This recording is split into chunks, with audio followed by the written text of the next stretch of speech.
Morning, kangaroos. Hello. Yes, yes, yes. There you are. That's Little Buck. Steinquist, Lynerd, welcome to the morning kangaroo feeding. Come on. That's Sally. This is Dizzy. We call her Dizzy because she's disabled. She's got a brachial plexus lesion on her right shoulder, and her right arm is paralysed. She's also fairly recently had a run-in with a fence, and she's recovering from cut feet.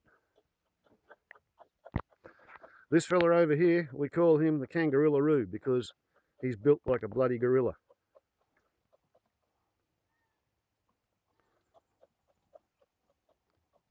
He's the biggest kangaroo I have as a regular visitor. Yes, that's another one. I think this one's probably his son, Little Buck. Who else do we have? Come on, Cindy. Come on. Cindy's the little sister of Sandy, who was the first kangaroo to eat bread. The kangaroos spent 18 years watching swamp wallabies eat bread. That was Mrs. Dogface. Not a really nice name, but, you know, she does look kind of mournful. This is Dyson, as in he's Dizzy's son. He hasn't been eating bread for very long. There you are, Dyson. And there we have Fruit Loop. Fruit Loop's a swamp wallaby. They're smaller than the kangaroos and have a different culture. That little fella over there is a bloke I call Young Buck. He's Mrs. Whitetail's baby.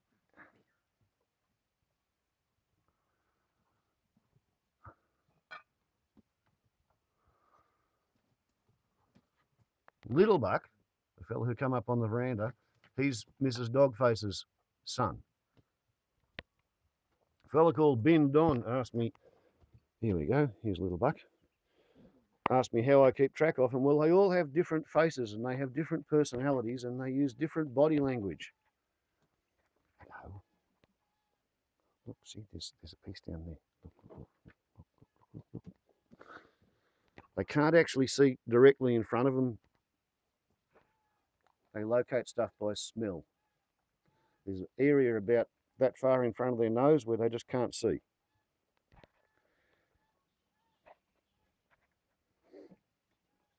And my theory is that 100 acres is not enough land to make any money out of farming. In fact, you could send yourself broke farming it. But land rates are cheaper on 100 acres, 15 kilometres out of town, than it is on a quarter of an acre in town, like half or a third the price. So to live on a budget, it's a whole lot cheaper to stay out of town, and it's a whole lot more fun if you get to become friends with the wildlife. I mean, the wildlife has been living here for tens of thousands of years, and I can say that because when this fellow was in the pouch, his mother took him all over the territory that was going to be his to live on and showed him everything that he needed to know: where to get water, where to get food, where to sit in an easterly wind, where to sit in a westerly wind, where to stay out of the sun, you know, where to find a patch of sun on a cold day. They all learn that when they're in the pouch. And as long as they don't run out of food or water and they don't get preyed upon by people with guns, kangaroos will live on the same patch of country, maybe a mile across, for their whole life. So these kangaroos have been genetically engineered, perhaps, epigenetically fine-tuned to live right here. And if I want to live here, I'm the newcomer, and I figure it's my job, it's my duty, it's my responsibility to learn to fit in with them. One of the great tragedies of Australia is people came 12,000 miles to modify the landscape when they had no idea how any of it worked. Hello, you would like some bread, would you? The swamp wallabies pretty much own the patent on feeding from me. Yeah, that's it, up on the veranda. Come on, come along.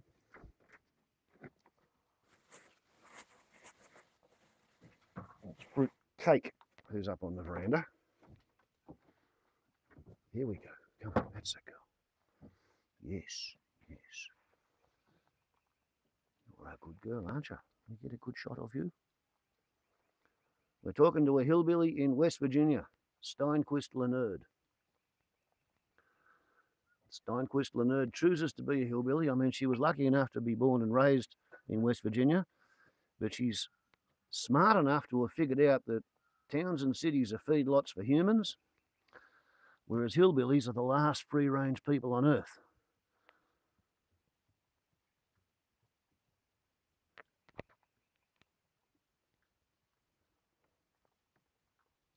And it's much more fun having wild animals who choose to share their time with humans than it is, in my opinion, to have a captive pet.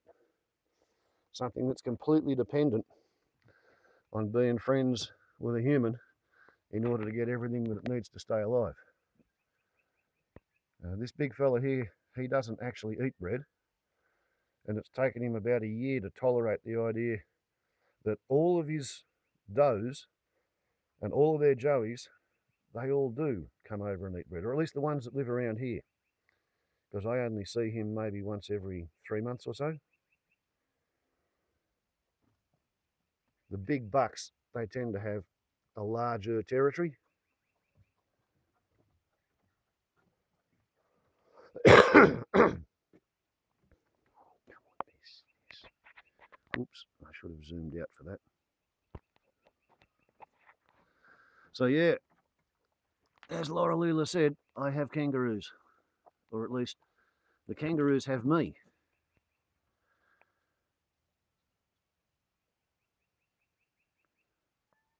Here in Australia for, well, at least 10,000 years,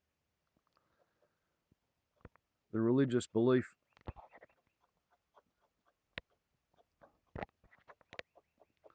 included the idea that each person had a totemic animal which they didn't hunt. And they learned all about it. And there are lots of documented cases of people working for the police as a tracker on the tail of a criminal. The trail goes cold and the tracker will then go back and have a conversation with a koala sitting in a tree. And then they'll walk back a couple of miles and go up a different gully and find the trail and eventually find the criminal or the fugitive that they were looking for. Maybe even a lost child. So here, there's a long history, long enough to have had an effect on the genes and the mindset of the critters, wherein all the wildlife understands that most humans are deadly dangerous. Back in the old days, they'd hunt for food, and these days it's humans with guns and humans with cars that constitute the biggest danger to the wildlife.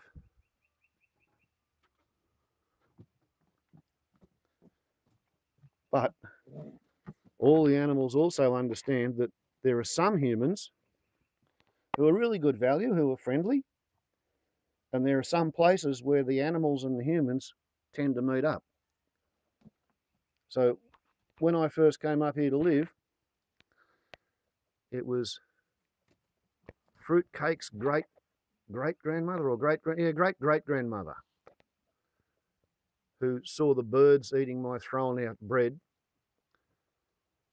and Fran came over and started staking my place out in the mornings, waiting for me to come up with some spare bread.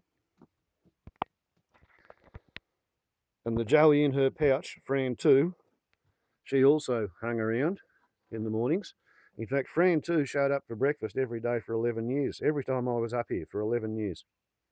And she finally died of a broken leg. So that's my answer to anybody who says you shouldn't feed bread to the wildlife. After 11 years of eating bread, a swamp wallaby died of a broken leg. So anyway, the kangaroos would just watch while the swamp wallabies came over to me and ate my food and had conversations. And eventually there was a kangaroo with a cut leg, and I figured out a way to squirt hot salty water on the cut, and the cut was healed, and the kangaroo's Joey in the pouch was Sandy. And Sandy was the first kangaroo to eat bread. And it took 18 years for the kangaroos to realise that I was not only a swamp wallaby totem, I could be a kangaroo's totemic human as well. That's my theory. Come on, come on. Mrs. Whitetail very, very rarely actually gets any closer than that. There you go.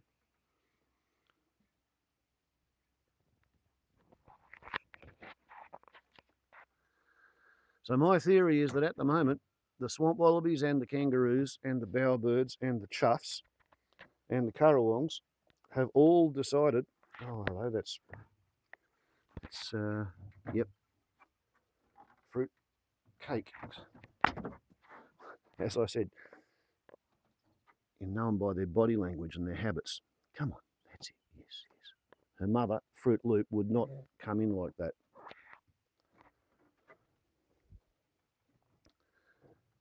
What about you, Dyson? Would you like to try eating out of my hand? Come on, come on. Come on. Oh, little buck, you are a glutton. But Dyson, you've been very good, so you can have that.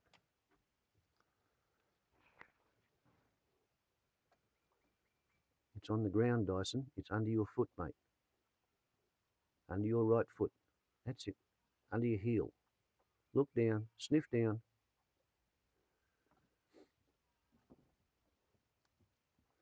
So yeah, this is apparently a sacred site designated by 4 different species. 5 actually, swamp wallabies, kangaroos, bowerbirds, chuffs and currawongs. And they've decided I'm something like a common totemic human because there's not too many other people who are being nice to the wildlife anymore. But that's how the landscape has been operating, and after 10,000 years of human-animal interaction and epigenetic fine-tuning and kangaroo does teaching the joeys in the pouch that it's okay to come and talk to people here and stay away from them over there. This is how the landscape works. You could say that the kangaroos are part of the same God theory that I'm part of. And I know they're harmless and they know I'm harmless. And it's more fun to cooperate.